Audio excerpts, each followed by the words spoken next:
Hello, hello, hello. How are you guys doing this evening? It is a beautiful evening in Indianapolis. Did I just say 3 hellos? Hello, hello, hello, hello, hello. It is a beautiful evening in Indianapolis. It is 76 degrees. I was driving around listening to a little Nora and Pure, my favorite DJ of the entire world. I'll roll this up so you guys can hear. If I roll it up though, it'll get hot in here. It'll get hot. Had a great day today. My husband and I have literally spent every minute off today, this weekend together. It's been nice. Got up today and we went to brunch. Melissa and Jason were originally going to go with us, but then Jason had some stuff to do for work and Melissa was doing some stuff at home. So we ended up going to brunch together by ourselves. And then we went to this place called Z Gallery in Indianapolis. It's like this kind of upscale furniture store, but this stuff is very mirrored nightstands and white and mirrors. It's not really our style, but they're having a 50% off going out of business sale, so we went there to go see if they had anything that we thought that we might like. They didn't. There was nothing there. And I was really surprised because the stuff that they did have was still extremely expensive. We found this one mirror that we liked, and it was their stuff was really expensive. It just still, even though it was 50% off, it was still expensive. So we didn't find anything that we liked, but we did kind of narrow down what we want our bedroom to look like. So we're getting on that. Yeah. And what else? Let's see.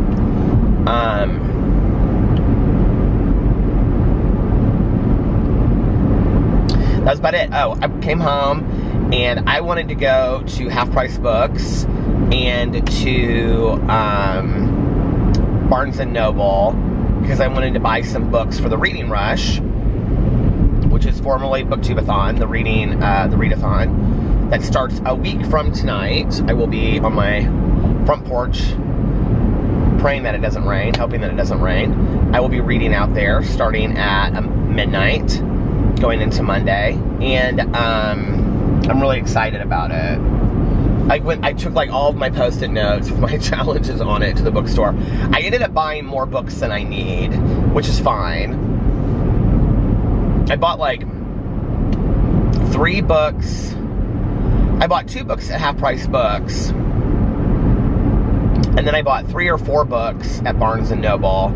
One of which is a book that I wanted to read a year ago and I never got it. And it was on their bestsellers, summer beach reads or something at Barnes & Noble. I very rarely purchase books at Barnes & Noble because I think they're really expensive. I like to buy at smaller bookstores. That's why I went to Half Price Books first, because I was hoping that everything that I would want would be there. But they didn't have the things that I was looking for. So I ended up going to Barnes & Noble, and I actually ended up buying one book I bought, it was cheap though at Barnes & Noble, but I probably could have got it at Half Price Books. I don't know if I got 3 books or 2 books. I think I got 3 books, and then I had 2 books at home already. Then I also need to look through my audiobooks because I'm going to try to listen to 2 audiobooks for the Reading Rush. But, yeah. That was fun. I haven't, gone and just strolled around the bookstore, in a long time. I've gone to the bookstore, but I haven't just kind of strolled around and looked at stuff in a long time. That was fun. So I was actually going to make my Reading Rush TBR today, because I wanted to get it by the 15th, because there's like some contest or something, which I always enter those contests and I never win. But it's like if you put your TBR up on their challenge page by the 15th, so I just wanted to make sure it was over there by the 15th. Not even necessarily to win the contest, but just because everybody else has theirs up. I've watched, I cannot even tell you how many Reading Rush TBR videos I've watched in the last couple days. Like, I mean, one night I sat there and I literally just watched one after another, after another, after another.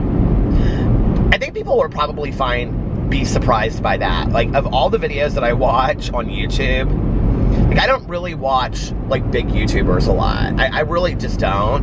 That's just not my, like, what I'm interested in. I watch a lot of Ellen DeGeneres clips from her shows. I was just watching one the other day about Meryl Streep and Tom Hanks.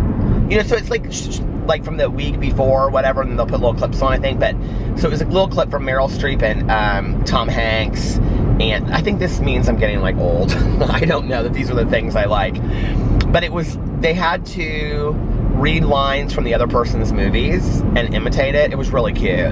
So that's the kind of stuff I like to watch. And then sometimes I fall down the rabbit hole of like speculation videos, like aliens and stuff. I love to watch all that kind of stuff. Every once in a while I watch shark stuff, but not typically in the summer, because I get real scared, especially if it's real stuff. And off of Martha's Vineyard, did you just see that they spotted that like 30-foot shark? Okay, terrifying. And then I watch a lot of Oprah motivational videos.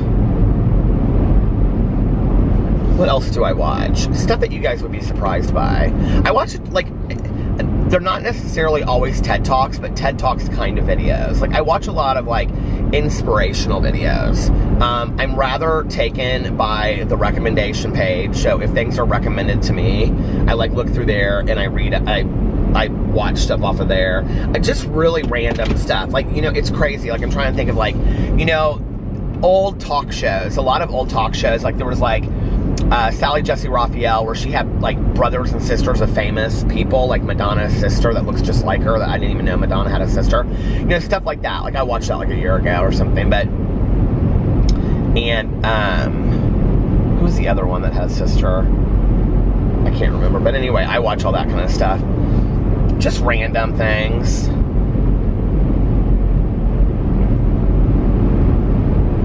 Yeah. As far as, like, humor, I like Jenna Marbles a lot. I think she does really sweet kind of stuff. And I think it's very creative and it's original, you know?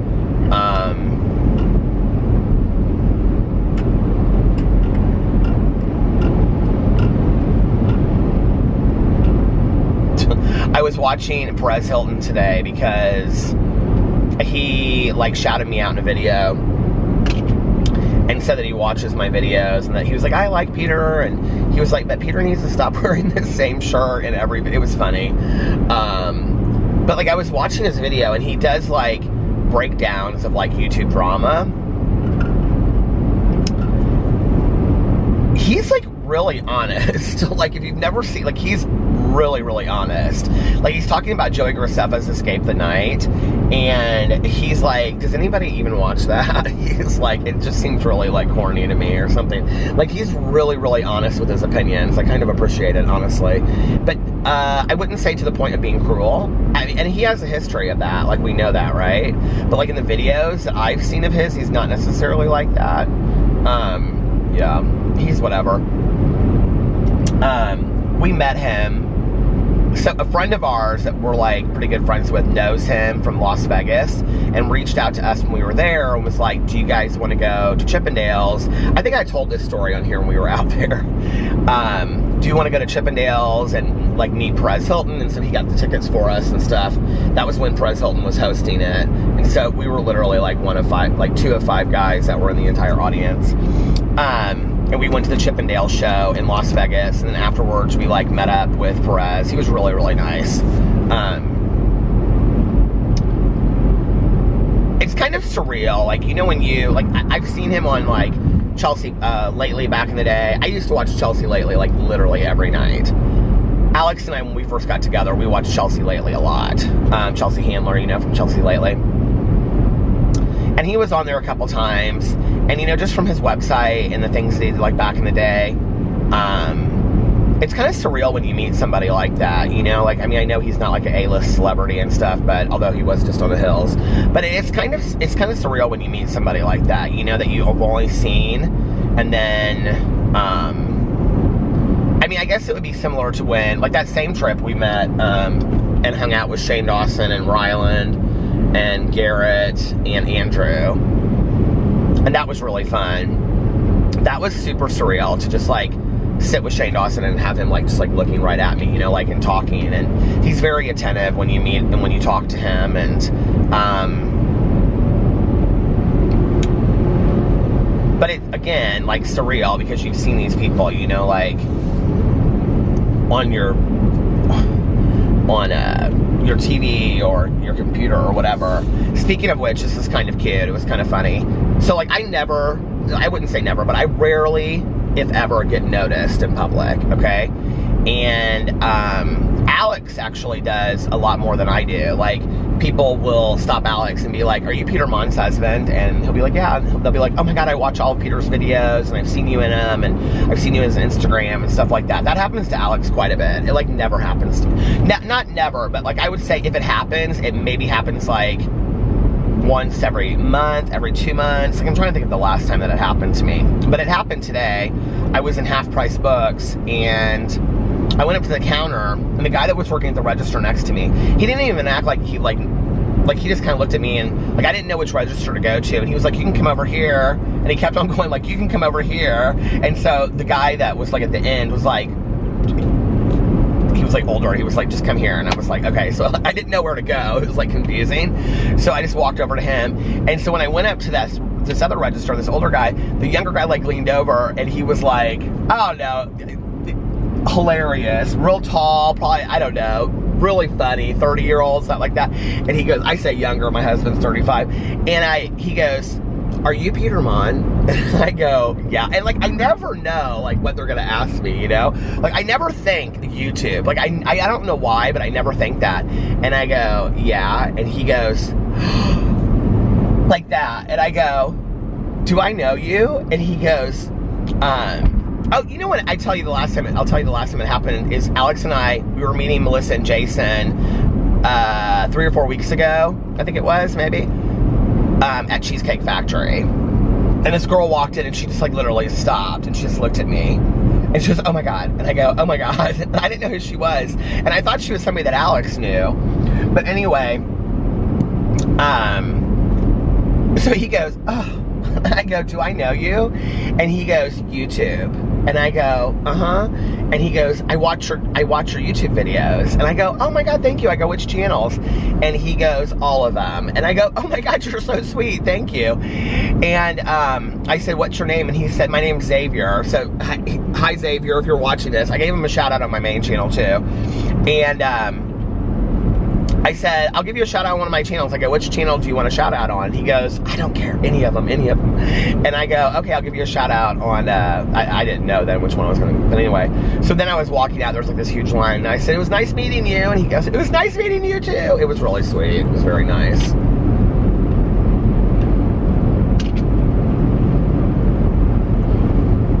I was telling a friend of mine about it after it happened. Well, I was actually telling Mel from, you know, the book club. I don't need to say that anymore. Y'all know my good Judy Mel. But anyway, and she's like, you're so funny that you act that way. She's like, I probably would just be like real excited about it. And I go, I'm so socially awkward. Like, I don't really know what to say in that situation, you know? And I said, the thing, Mel, is you have to understand is like, I literally sit behind a camera by myself, like vlogging, or with my dogs at home. Like, I don't think about people that actually watch my videos. Like when you see the numbers next to the videos, it really like it doesn't mean anything like in real time. Like it just doesn't. Like, sure, don't get me wrong, it's very nice when you see those numbers go up or whatever, you know, but you can't really put like a realistic idea to it. Like, you know, I say to friends of mine that I, you know, met that are YouTubers and whatever, like when they'll get down on themselves and they'll say, I'm just not getting that many views on a video. And I'm like, you literally got 40,000 views on a video. Okay, like that's pretty good. And I'll say, you do realize that's like more people in one day watched your video than like attended a Britney Spears or like a Lady Gaga concert. And they're always like, I never thought of it that way. And I'm like, you have to think of it that way. Like that's really like cool, you know, that many people actually want to listen to what you have to say. Like that is not missed on me. Like it really, really isn't. And you know, maybe it's because I come from the BookTube community where you don't get as many views on videos and whatever, right? And I remember when I passed 1,000 subscribers on BookTube, and it just, like, I had this really, like, life-changing moment. Like, seriously, I know it sounds corny, but I did. Because that was, you know, more people than I had graduated high school with. And I was like, there are more people out there that like me for this channel where I talk about books than I sought validation from in high school. Like, and it was kind of a moment for me, you know, of acceptance and whatever. And I'm not stupid. I know that not everybody that watches my videos likes me. I mean, I'm not silly, you know, I get it. But, so if you ever see me in public, come up and say hi. I can tell you. Come on, you stupid camera. Focus. I can tell you that it'll be a lot more awkward for me than it will be for you, because I'm just really socially awkward that way. So then, Mel and I, we picked the next book for August, which is a brand new book that just came out. And it's about this serial killer that was like killing people for 14 years all over the country. And I've never heard of him before. I don't know anything about him, and I am really, really excited. And the book came out July 2nd. So that's the book. You'll have to go over on my BookTube video. I posted it today, called Huge BookTube Announcement, Big Changes. And are you ready for the big changes? I know that there are some people out there that aren't going to like this, but you need to go over and hear about all of it on the BookTube channel. But the big changes that Mel and I have decided, well, first of all, Mel and I are probably going to be putting out a podcast. We're currently working behind the scenes on kind of figuring out how we're going to do it, what the theme might be. We're just kind of brainstorming right now, some ideas. There have been so many awesome things that have happened to me as a result of starting YouTube. But I have to say that Mel has been one of the top. And I have another friend of mine that just, I don't even know what I would do without her, that I met through YouTube. And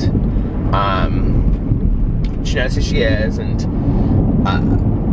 she just saves my life on a daily basis, and it's just awesome. And I think it's really cool when you meet somebody online, but then the friendship surpasses that, and it's not about that, you know? And like with Mel, it's weird because it feels like, you know, we live just down the street from each other, but we live like states apart, you know? And we are planning to like meet up at some point this year. And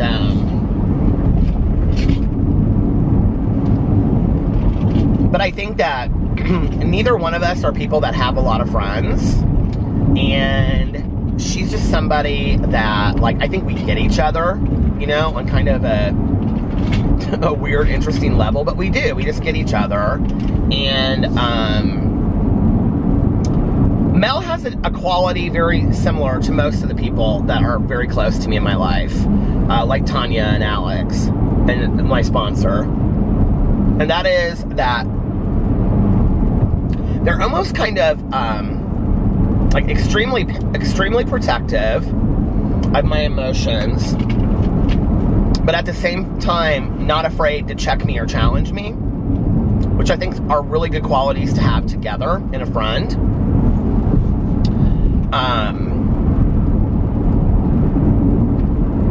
I mean, even if it's just about a book, Mel will be like, yeah, I don't think we should read this. Or, you know, I think, like,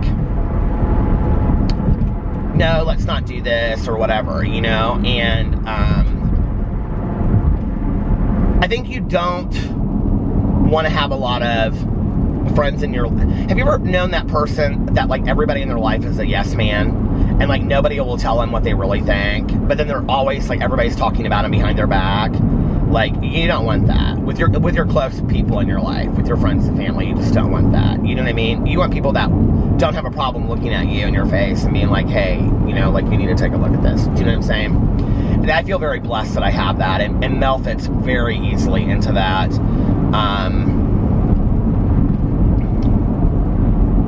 And so we want to start the podcast, basically, just so that we can, you know, have something else to share, become closer, things like that. Well, we didn't really know what to do with the book club for 2020. Like, we wanted to do a different theme every year. We thought that would be really fun. But the problem is it really limits you to some degree, okay? And this is why.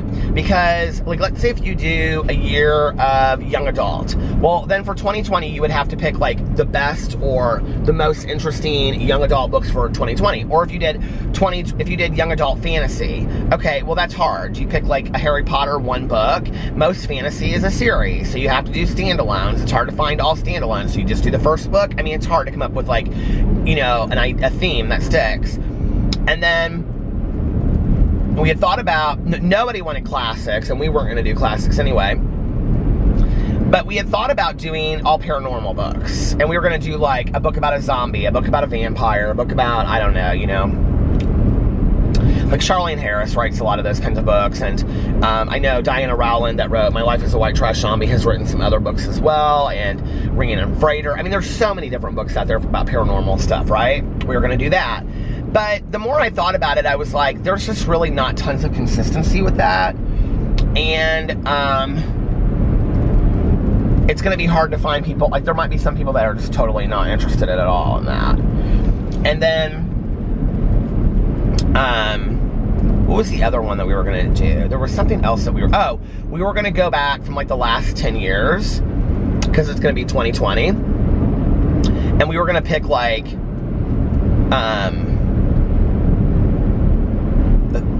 the best sellers each year for the last 10 years. And then November and December were going to be, like, the top 2 best sellers from, like, the last 10 years. But then I was driving around and I was thinking about it, and I was like, you know, the problem with that is that these are readers, okay? So most readers will have read these phenomenal bestsellers. I mean, if I tell you, like, from a young adult point of view, because that's a lot of what I know, like, bestsellers, or even not, you know, so much that, but, like, you know, The Hate U Give by Angie Thomas. Okay, so, like, most people on BookTube have read that book, you know? Or, The Fault in Our Stars by John Green. Like, that would definitely be on the list. Okay, well, almost everybody.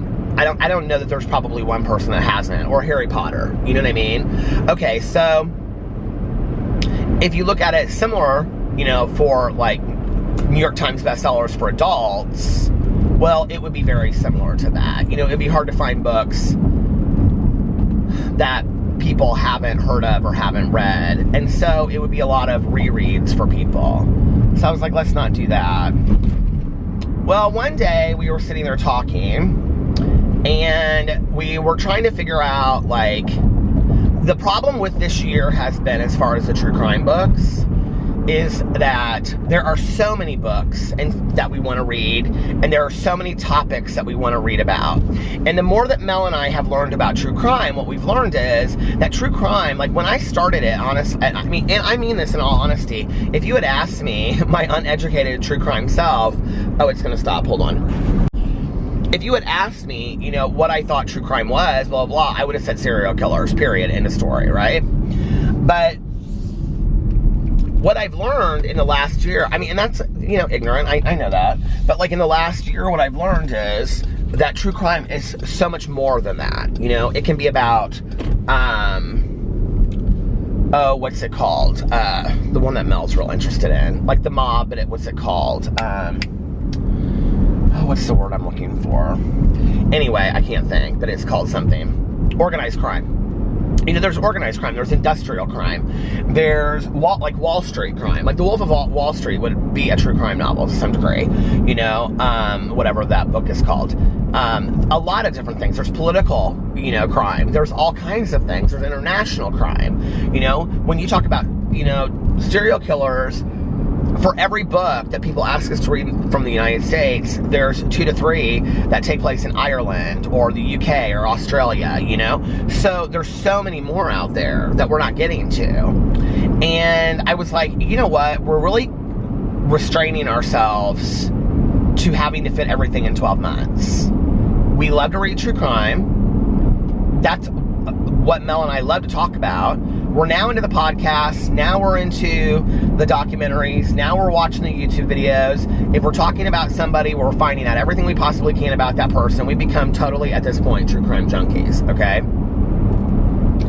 So I was like, why don't we just turn it into an all-over true crime podcast? Or not podcast, true crime book club, you know? Like, why don't we just do that and let everything be? Then we don't have to be rushed to try to figure out, well, what books do we want to finish before the end of the year? And this is where it happened.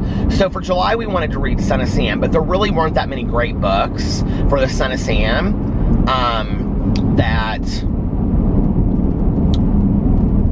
that everybody could be accessible to. And that's going to have to be the other thing, too, is I think going forward, we're just going to have to kind of like, maybe, I don't know, pick books out 2 months in advance, 3 months in advance, so people can work harder at getting the books. But the problem is that a lot of these books that we want to read are old or dated, and there aren't that many copies of them, and so it's hard for people to get them. There weren't that many great books for Son of Sam, so that's why we didn't end up reading about that. But, you know, like, I really want to read, after listening to the My Favorite Murder podcast about Eileen Wuornos, I want to read Dear Dawn. She read the book of letters between her and her best friend Dawn. I want to read that book. Well, they're not going to have it at the library. They're just not. So, and then there's a lot of, like, different, I mean, we've got a book coming up in November that people are going to be like, I cannot believe you guys picked this book. Like, they're going to, I think everybody in the book club is going to be like, not see that coming, honestly. So, we have decided to turn Peter's Book Club exclusively into a true crime book club. And we're very excited about it. I'm like ecstatic excited about it. Because it doesn't limit us. And then if something new does come out, we can read it. And then we'll be on the know of like the newer books. And yeah, I'm really excited about it. I have to say, you know, next to literary fiction and young adult contemporary, true crime is probably my #1 favorite genre to read, honestly, across the board. Like, and I don't really care if it's a serial killer or if it's like, you know, political, international true crime. Like, it's all very interesting to me. The way that the author chooses to break it down, the way that it's investigated, the treatment of the victims, things like that. It's all very, very interesting to me to read. And the more you read, the more you kind of have an appreciation, I think, for how it's done and if it's done well or if it's done poor. And I'm really, really enjoying reading it. So, yeah. That's where we're at. We're going to be doing that going forward, and I'm really excited about that. So, and then if you want to know all the books that I bought, and you want to see my TBR for the Reading Rush, I'll be putting that video up. Probably, I'm almost positive. Tomorrow, I think I'm going to do my Reading Rush TBR, and then Tuesday, I'm going to be doing a haul of all the books I bought, as well as some books that I have at home already. And I've had some people that have sent me books. A lot of independent authors send me books, and I like to try to show them so that it can bring attention to some of the independent authors that send me books. That happens a lot. They send me books. And I feel bad because it's not that I wouldn't necessarily read it, but it's just like if I had to pick one of like 5 books, that probably isn't, you know what I mean? There's only been a couple books that have been sent to me that I'm like, yeah, I'm really excited about sending this. But that doesn't have anything to do with it being an independent author. I would feel that same way if somebody just sent me 5 books out of the blue, you know? So that is what is going on with the book club.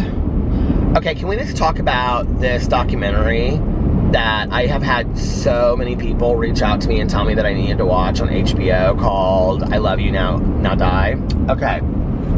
So, Alex was upstairs tonight watching Jessica Jones. I don't know. He watches all those Marvel. Is that a Marvel thing? He watches all that stuff. So, I was getting ready to lay down. I laid down and took a nap tonight after I got back and filmed videos and stuff. First of all, I am obsessed with sitting in my patio with my flowers. I'm absolutely obsessed with it. I'm having having so much fun sitting on that back patio. This weekend was so much fun with the projector. Alex was like, oh yeah, those projectors are only like $100. So we get online, and I looked at the projector that he brought home from work, and he was like, yeah, I know, we didn't pay a lot for it, I think, but it's really good because you can match it up with your MacBook. And I was like, well, how much is it? And he was like, it was like $100. And I was like, well, if it was like $100, I'll just get it. And then Melissa and Jason can borrow it, and, you know, Tanya and Eric can borrow it, and then we can have it for the summer. And then that way we'll get a lot of use out of it if it's really only $100, you know? I mean, I think that's worth it to me. He goes, oh yeah, it's not expensive at all. $699. I was like, are you kidding me for a projector? No, ma'am. And they go all the way up to like $2,000 and $4,000. He was like, look at this one. It was like super cool. I was like, no, I said, we will be finding a cheaper one. I'm sure that they have a cheaper one. But anyway, and then I was like, well, couldn't we just borrow the one from work? And he was like, yeah, we can do that. He was like, wouldn't it be nice to have our own? And I said, yeah, sure, you know. It would also be nicer, it would be nice to have our own condo in Florida, but unfortunately we can't afford that, which is why we stay in a hotel when we go down there. I am so tired of looking at hotels. Can I just tell you, we are planning, and I know this is, you know, first world problems, don't get me wrong, okay, I totally understand that. I feel very blessed to be able to take vacations, but I have literally looked, I could probably tell you every hotel that is in the San Diego area. I'm not even lying to you. Like, seriously, we sat down and Alex was like, we have to plan this, we have to plan this, I go, we have 2 months, we're totally fine, okay, we're not going for 2 months. And he goes, I know, but we have to schedule this, and I go, it's fine, it will be fine. Like, it's sometimes better to plan it at the last minute with these places. I finally got it figured out, I think, where we want to stay, but, oh my God, it's just like, it was too much, all of it. Too much. Cheer up, Charlie. Okay, so let's talk about this documentary, I Love You Now Die. First of all, I don't even really want to get into a conversation about what I think the subject matter of it is, okay? I don't know anything about the case. I think the documentary starts off extremely bizarre. It literally just dives right into the case. I'm so confused. I'm currently about 20 to 30 minutes in. I think I'm closer to 30 minutes into the movie. So, anyway, I don't want to ruin it for anybody. But for every person that has told me out there, and I love you, and thank you for looking out for me and helping me find great documentaries, but could you have told me that literally the entire thing is text messages between the boyfriend and girlfriend? Because I'm like watching it on my phone, and I don't have my readers on, so like I have to pause it, and then like read it, and then like I have to like unpause it, rewind it, so it'll come back up again. It's like, and the whole thing is done in these damn text messages between this boyfriend and girlfriend. I don't know how anybody watched it on like an actual, like, it's on HBO, how anybody actually watched this thing on a TV screen. And the thing is that they don't leave them up there for that long. It'll like show it up, and then it's like the next one. It's like they go. I mean, it's not up there for that long. You'd have to be a really fast reader. I always wonder why these people keep all their Christmas lights on in their window. It creeps me out. It reminds me of back in the day.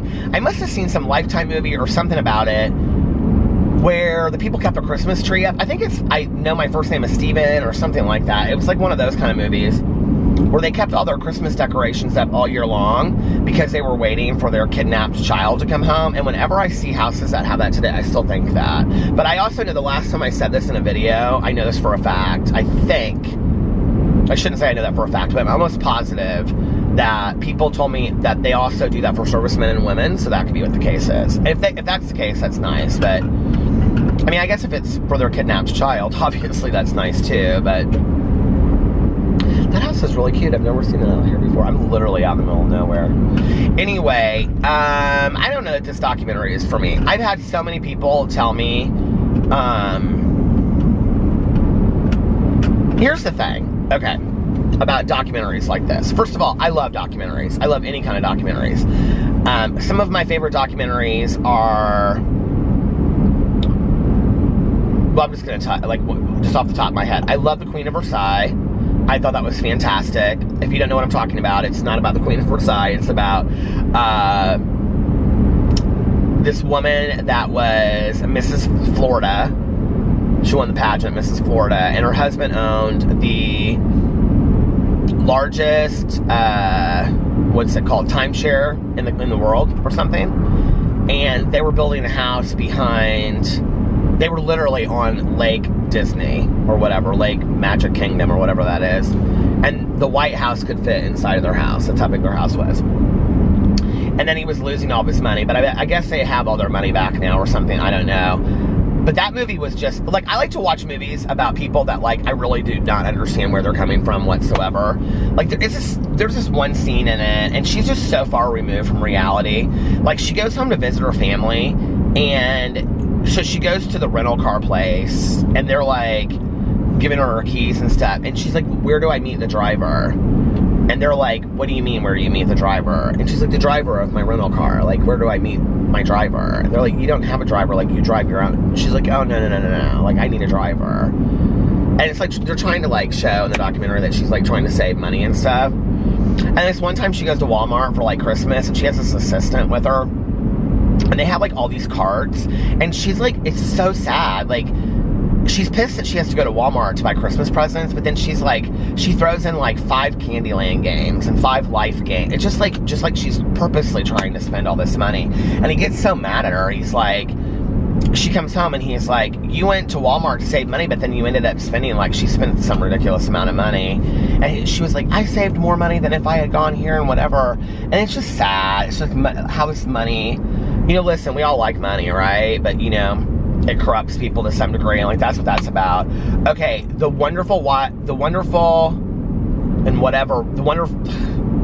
Whites from West Virginia. That one is my all-time favorite documentary. It is done so. Oh,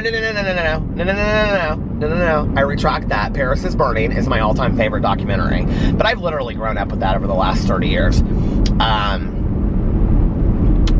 I'll tell you what Pose is doing this season, which is really interesting, is that they are doing, every episode has a quote from somebody that was in Paris is Burning, and then it's like almost like they're paying homage to that person, and then they're like, each episode kind of has a storyline about that person. It's really, really sad. And I just realized whose was last week's, which I don't want to say because that last week's episode was so sad. And I don't know how, like, I missed it, who it was about. But anyway, I just realized it. But, like, the week before, it had something to do with, like, a corpse. And I looked at Alex and I said, this is going to be about Dorian Corey. And he goes, what? And I go, he's never seen Paris is Burning. Alex has never seen it. And I'm like, he will not watch it. He's like, I just don't think I'd be that interested in it. I'm like, oh my God, Alex, you would love it. Alex doesn't love documentaries. He liked Making of Murder, and that was it. We watched that, like, all in one weekend. But I said, Dorian Corey, she had, like, this buried, cocooned body in her closet that they found after she died. She was like, this, oh, what did I just do? Canceled. What does your mom do for a living? She's the voice in the cars that says, canceled.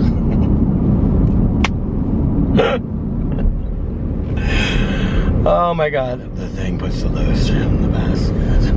You want to know a true Tanya and I drive around like this, that just is there. That's the kind of stuff that Tanya and I do in the car. And then we start laughing our butts off. Okay.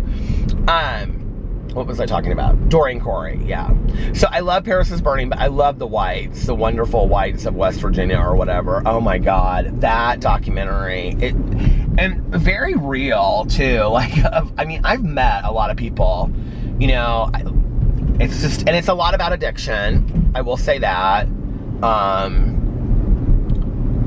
It's interesting. It's very interesting. Very sad too. And, what else? Oh, well, I mean, I love the series, like Making of a Murderer. This is what I was going to say. Like Making of a Murderer, The Staircase, The Keepers. You know what is so weird about The Keepers? Is that at the time that I watched The Keepers, I loved it, right? But I didn't love it as much. Like when I was done with it, I was like, eh. I think it was partly because it was unresolved at the end. I mean, because obviously they couldn't, resolve it. And I was like hoping for another season. But,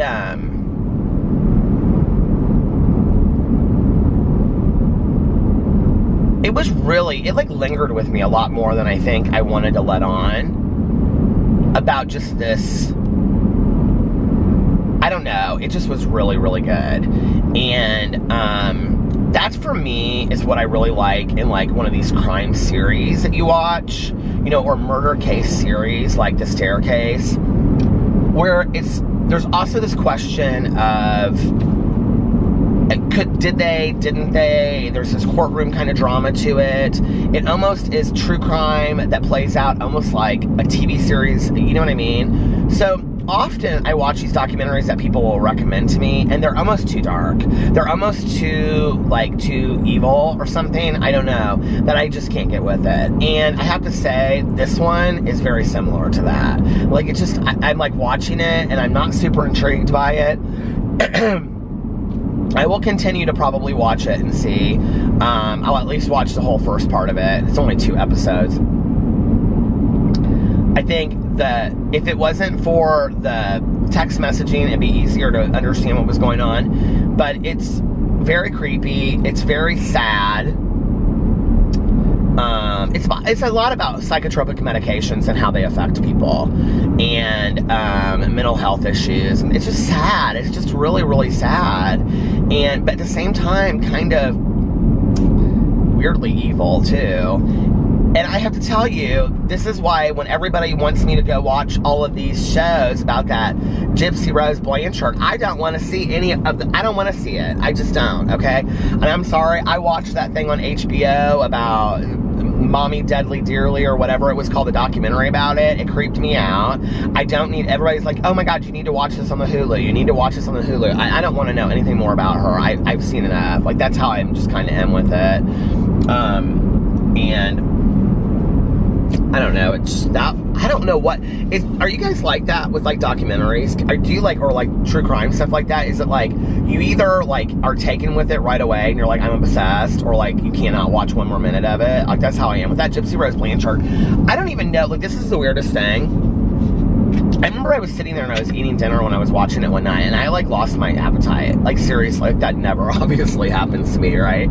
We know I don't lose my appetite. But like I did, I just kind of was like, I cannot like watch this. This is just sad. It's disturbing. It's bizarre. I just can't, and to think that there are probably tons and tons and tons of people out there like that.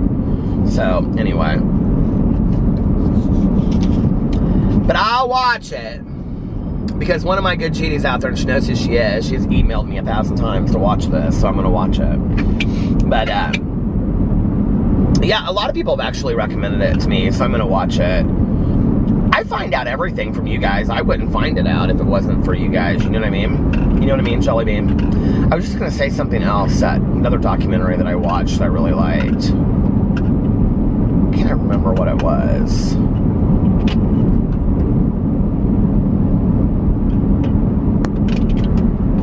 Shoot, what was it? I don't know. Now I can't think. I started watching You again on Netflix last night. I was going to go in and watch Grace and Frankie, but I think I'm going to watch You. And I watched almost the entire first episode. Can I just tell you what is so weird about this? I don't know when, and now I've read the book by Carolyn Kepnes. That was one of the books that we read last year for our book club. The book was pretty good, so I know the whole story, but what's weird to me is I do not remember, I have to turn around up here. I do not remember, first of all, watching the episode. I remember, like, her, and I'm not even at this part yet in the episode, I remember her, like, falling down in, like, the subway and she's drunk. But, like, everything leading up to it, like, her teaching a Pilates class, her being out to dinner with her friends, her, like, hooking up, having sex with her boyfriend. Something smells like they're working in the dirt out here. It smells like the dirt. Speaking Speaking of true crime, can I just tell you right now? I just have to show you guys this. Parked way out here. Okay, are you ready?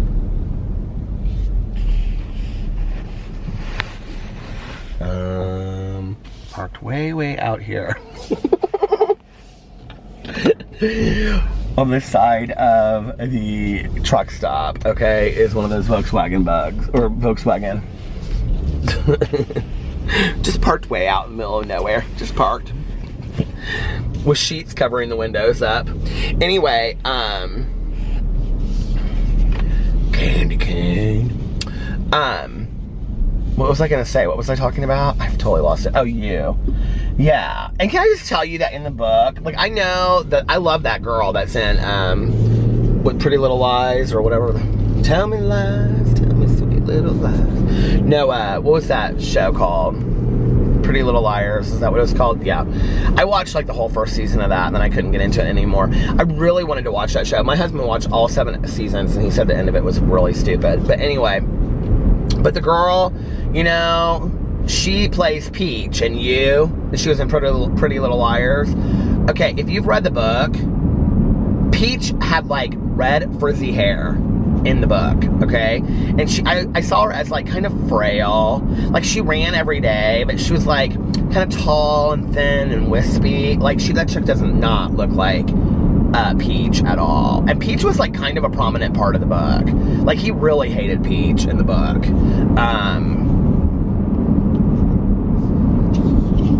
So it's gonna be interesting how these characters play out in the movie or in the show. Penn Badgley, or whatever his name is, that was on Gossip Girl, which was one of my husband's favorite TV shows of life. He is, he's great as Joe, though. Like, he's exactly kind of what I imagined Joe to be. I don't know why I'm thinking about this, and I just actually addressed it not too long ago in here. So, it seems like every other video, every third video, I'm getting like somebody new that says, hey, I'm new to Peter's channel, and like I don't watch it. Can somebody explain to me why he drives around at night? There's really no reason for it. I don't really know how to explain it. I just love to drive around at night. It's very freeing for me. You know, I think, like, so long before I was on YouTube, I was writing a book, and I would listen to audiobooks. At night, I would take breaks, and I would, you know, go get a fountain pop or whatever, and I would listen to an audiobook and drive around for a little bit, and it was a way for me to kind of get out of my mind. And that was where I started driving. It stopped, and I didn't even know that it stopped. So I was talking about, I just saw it all of a sudden, like, go up. But I was talking about why I drive around when I vlog. So, I was saying that the year that I wrote my book, like to take a break, I would go get a fountain pop, or I would drive around and I would listen to, an audiobook. That's also when I really got into audiobooks, like on Audible. Before that, I think Audible is new. And you want to talk about sponsorships and how, like, I know Audible is never going to sponsor me in a million years, and that is fine, but they are stupid because I could make them a lot of money because I truly, truly believe in Audible, right? This thing keeps on getting out of focus tonight. I don't know why. Why would you not want somebody really promoting? Do you see this? It is like out of focus. You're like, yeah, we're looking right at it. Why would you not want somebody promoting your products that really believes in your products? And I think I spend enough money at Audible that, what is up there in the corner? Oh, that's just like the light through the window. I think I spend enough money at Audible and talk enough about it that it's obvious that, but anyway, they're never going to give me a sponsorship and I don't really care. But what's funny about it is this, okay? I mean, don't get me wrong, I would love a sponsorship at Audible, but that's not going to happen. Back in the day, apparently they used to give sponsorships all the time. That's what I've heard. And that's how I found out about it. Gigi Gorgeous and Tyler Oakley. I was watching them. Is this like out of focus? I cannot tell. I'm not going to stop it. I'm just not tonight. Gigi Gorgeous, who just got married this weekend, by the way. Gigi Gorgeous and Tyler Oakley. They're the reasons why I got Audible. And they would do little Audible deals and whatever, you know? I have, like, bought a lot of... That should be a video that I do. I've actually bought a lot of products because of YouTubers that use them. But, you know, the thing is, and... like, I really have a hard time, Like, I would love to do sponsorships left and right, you know, don't get me wrong. And I get contacted sometimes, but it's stuff that I don't really feel comfortable, like, promoting on my channel, you know what I mean? And I've reached out to people sometimes for sponsorships from things that I really believe in that they have never responded to or whatever, you know? I just recently did a sponsorship on my main channel for the cup of tea. That tea is so good, okay? So good. I stand behind that tea 100%. I stand behind the company because that woman was so fantastic to work with. They have an amazing mission that I really, really believe in. She is so cool. And I'm gonna be doing another sponsorship with her sometime this week. So, because it just was really natural working together with her. And that's what I like, you know, is when you can really support, you know, a product because you believe in it. And so you're not lying to your people. And I feel like that's like happened a lot. It's like, you know, we want to talk about the beauty influencer community a lot with sponsorships and things like that, or whatever they get paid to promote their products. But, you know, back in the day, beauty influencers a lot started with, what was I talking about before? So I don't get too far away from that, why I vlog, just drive around. And there's just really no deep reason to it, in all honesty. I just love to drive around at night. It clears my head, it's free. We live in a loft condo, so I can't sit at home and just talk in a camera. People are like, why don't you just sit at home? Well, I'd have to sit on the porch and hold the camera, because Alex is asleep upstairs, so it's like 10 feet down. It's just, we don't live in the we don't have the best setup for me vlogging right there. And I often don't want to, you know, vlog all throughout the day because I'd like to talk on the phone and stuff. And it's nice for me. It's really cathartic. I know people don't get this, but it's like super cathartic for me to like drive around at night and talk to you guys. Like, I honestly get so much out of this. It's so nice. I feel like I'm just talking to a bunch of friends. I mean that in all seriousness. It's really nice. And, you know, so it's just calming for me. It's really calming for me. And then I get off and then I get off of here, and then I listen to a little bit of my audiobook, you know, and then I go home and go to sleep. It's just, it's nice. I like this. So, but what was I going to say? I was talking about sponsorships and stuff. So that's why I vlog on here. And I don't mind people asking questions like that. Ask whatever questions you have, I'll answer them. It's just really not that deep. I don't know. You know what I mean? Like, it just isn't. So, there's not a lot of us out there, but, you know, back in the day on YouTube, people would, it wouldn't even be a sponsorship, you know, it would just be YouTubers talking about products that they liked. Okay, for example, these humongous chapsticks. This Mountain Dew humongous chapstick, how long have I been using it on here? I'm not getting sponsored by this, although they should. They should sponsor me left and right. But they probably don't need to because they know that I'm going to talk about them anyway, right? Because I love these products and I stand behind these products 100%. And I use a lot of products in my videos that I would 100% support, you know? And back in the day on YouTube, if you've watched YouTube as long as I have, okay, by the way, this Drunk Elephant lip balm that Elle sent me, Elle, you're so fantastic. This is so good, you guys, okay? If I would put it on if I hadn't just put on lip balm. I can never find this mint. Oh, here it is. This is so good.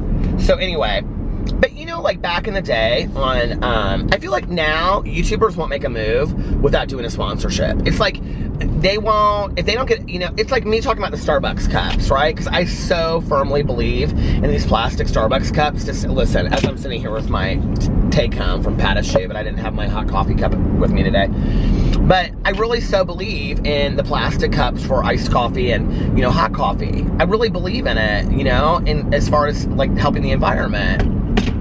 I don't know. I'm not real down with YouTubers not making a move about a product unless they're paid or they get PR. What is that about?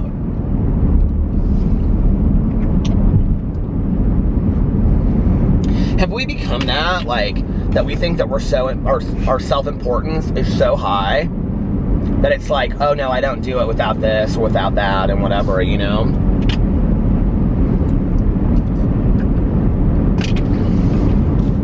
It's sad. It's really sad. And I don't feel like I see a lot of YouTubers anymore. I see some, you know, and the thing that talk about products that they love, without getting sponsored. And if you watch beauty influencers, like, I have to watch a lot of beauty influencers for videos and stuff, you can tell what they're getting sponsored by. It is, listen, you watch, if you're like somebody out there that watches a lot of beauty influencer videos and you have for a while, you're like me, you know when a product is promoted, they can talk about it. It's how they talk about it, or it's all in how they talk about it. Or often they'll throw the product up there and they'll say what it is, okay? Or there'll be an affiliate link below that they don't disclose. It's all that kind of crap, right? But then you think about all of the beauty influencers out there that are under 1,000 subscribers, or under 500 subscribers, or under 20,000 subscribers, or whatever. There are smaller creators that do it because they love it. And think about how much money they are spending on makeup. Like, makeup is expensive. It is really, really expensive. Or, hey, hold on a second. Let's talk about BookTube. Do you know how much money people spend on BookTube in a year? Okay? And not just for the books, because we talked about, like, the library the other day. I know booktubers that don't ever buy a book. They get all their books from the library, right? And, but very few. And we can get ARCs, which are like PR, but you have to really like hustle and ask for them. And you have to read the books. If you're going to get it, you have to read it, but then there's conventions and things that people want to go to. It can just be expensive to be on BookTube, not to mention time consuming. So, especially like if you read a lot. Like, I said something to someone the other day, a friend of mine that's not a non-reader. I just don't think this way. And he said something about, how's your YouTube channel doing? This is a friend of mine that, like, my YouTube channel means my BookTube channel to him, because he doesn't know anything else. He doesn't get YouTube. He's like, how's your YouTube channel doing? I'm like, it's doing good. He goes, are you still reading a lot of books? And I go, yeah, I'm kind of down on myself. I'm like only at like 20 books for the year. And he goes, you've read 20 books already this year? And I go, yeah. And he goes, I think I've read like one in the last 2 years. I don't think that way sometimes, because most of my friends on BookTube, they read like 100 plus books a year, But I also do a lot of other stuff as well. I mean, so do they, so. I don't know. I just wish that I would see, that isn't dripping out. What is going on? The coffee today, though, from Patashu it was between chocolate fudge, which I'm not a huge chocolate fan when it comes to coffee. They have one, they're called blueberry crumble. Oh my God, it is so good. But anyway, it was between chocolate fudge and this one called Mexican Estate. And so I got the Mexican Estate. It was so good. It is so, so, so good.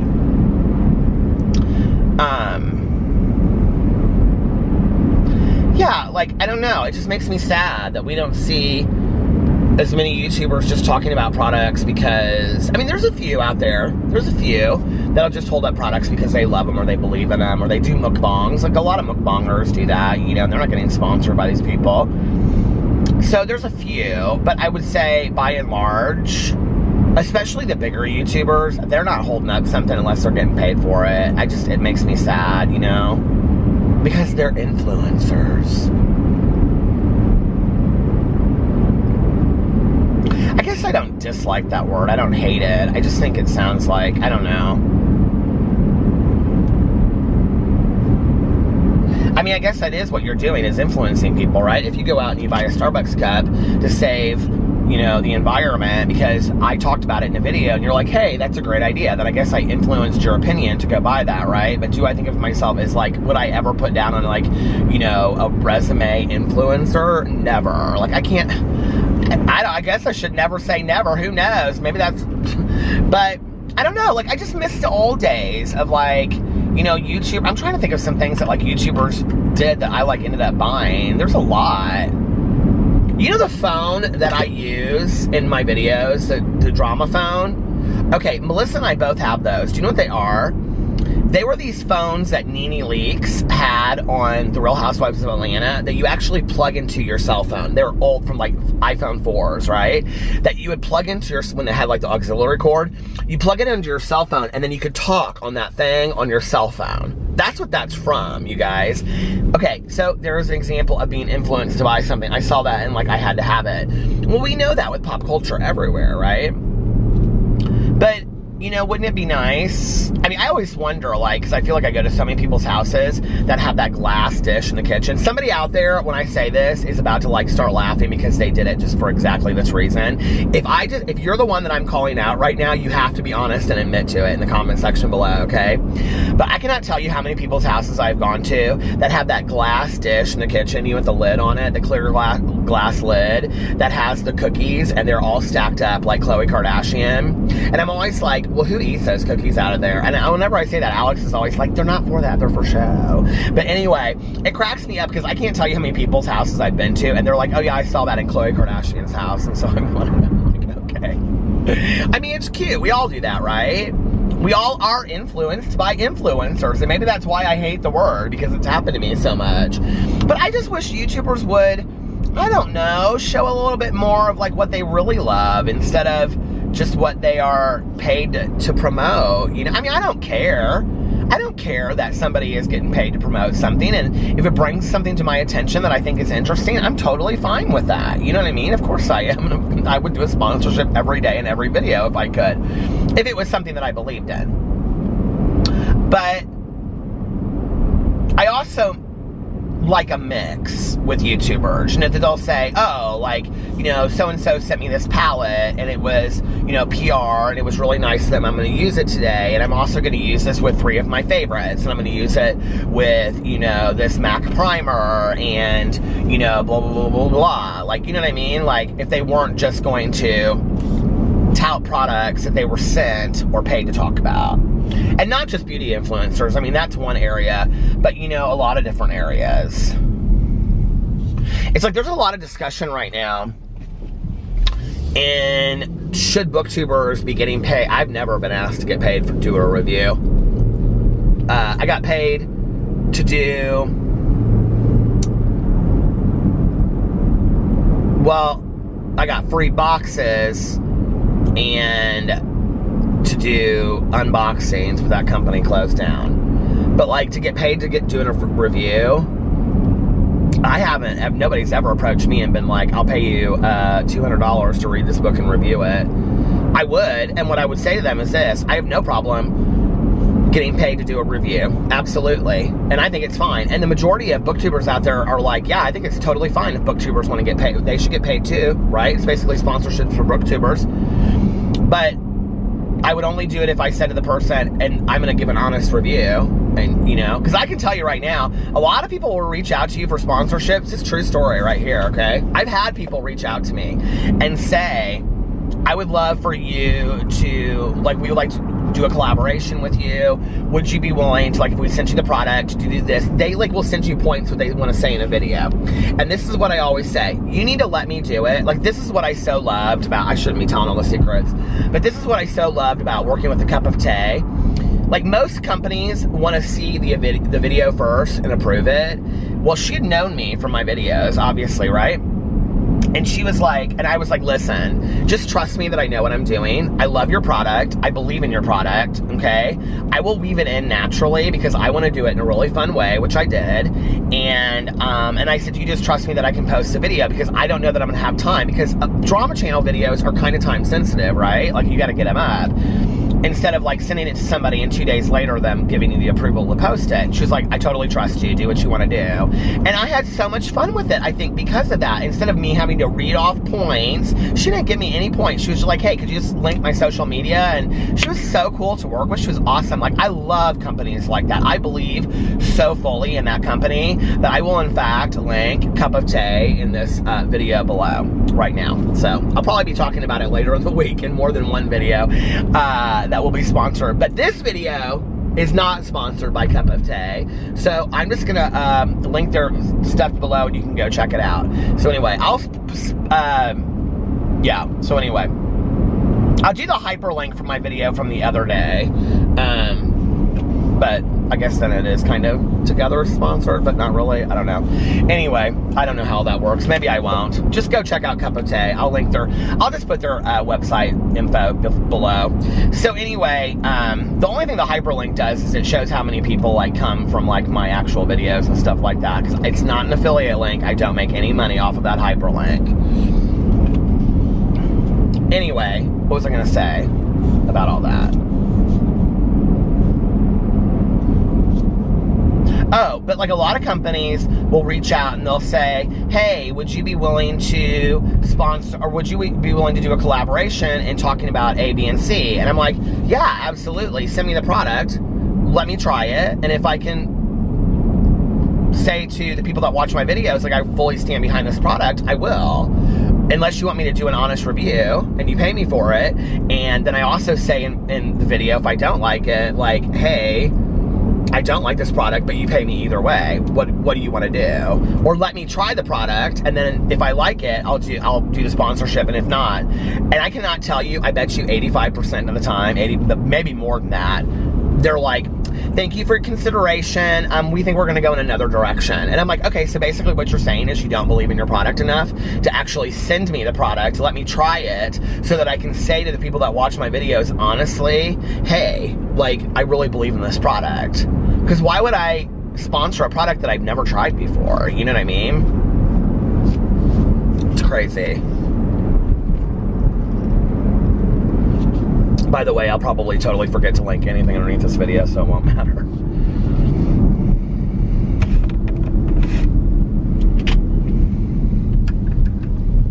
It just makes me sad. I mean, I think, like, it's also, like, the trustworthiness of the YouTubers that I did watch consistently, you know?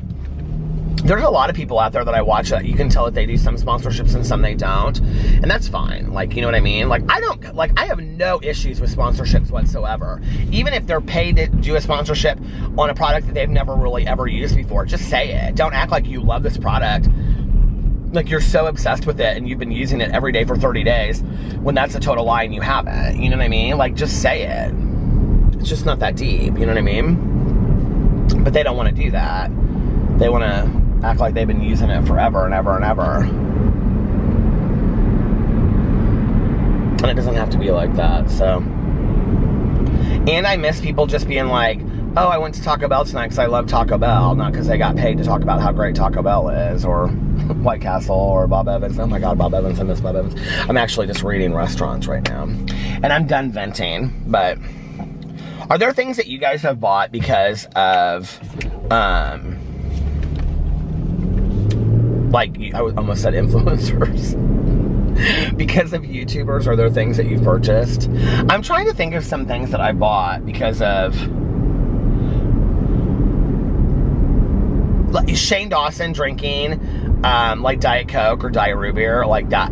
Whenever I watch his videos, I always crave like a Diet Coke or a Diet Root Beer. Who else? Oh my God, Drew Monson did this one video one time. I'm not a huge Drew Monson fan. I don't dislike him. I think he's kind of funny. Like, but he's a certain like style that you have to kind of really love and appreciate. I mean, he is really like Andy Kaufman level humor. But he did some video where he like brought all this food home, and it was like this snack food, and I sat there and watched it, and I so was craving this snack food. Mukbangers, oh God, they are always the ones that get me. The Chunky, what's her name? Eat with Chunky or whatever. She gets like Subway sandwiches and stuff, and she always makes me want to eat like a Subway sandwich because they look so good. I like the mukbangers that just sit there and talk and eat. That's who I like. I don't like the mukbangers that get real sloppy and all that kind of stuff. And, you know, I mean, I don't mind them. It is what it is. But we each have our own, like, taste and what we like to watch, right? Like, I don't love to watch, like, just, like, pushing food down your mouth. Like, I like it when it's just, like, they're sitting there having a conversation with you. Like, that's interesting to me. Some of the as seen on TV stuff I've, like, been intrigued by. I think. Oh, definitely reviews of documentaries and things like that I've watched. And, you know, oh my God, what have I been influenced? I cannot believe I'm just sitting here and I'm like, this is completely, I'm missing this. Books. Like, I cannot tell you, almost every book that I read today, I find because of BookTube. So, BookTube, Bookstagram, book blogs influence the hell out of me. And the majority of those people are not paid whatsoever to talk about the books that they're talking about. So that's pretty cool, don't you think? Yeah. All right, let me get off here and Let me know in the comment section below, what are things that you've purchased because a YouTuber has talked about it. It'll be kind of a fun conversation. Anyway, and then I'll be thinking about this long after I get off here. I'll be like, now what? Oh yeah, that. Oh yeah, that. Okay, so I'm gonna get off here now. I hope you guys are having an amazing Monday, a fantastic, amazing beginning to your week, and have an amazing Monday unless you have other plans. Make the most of it. Do something fun today.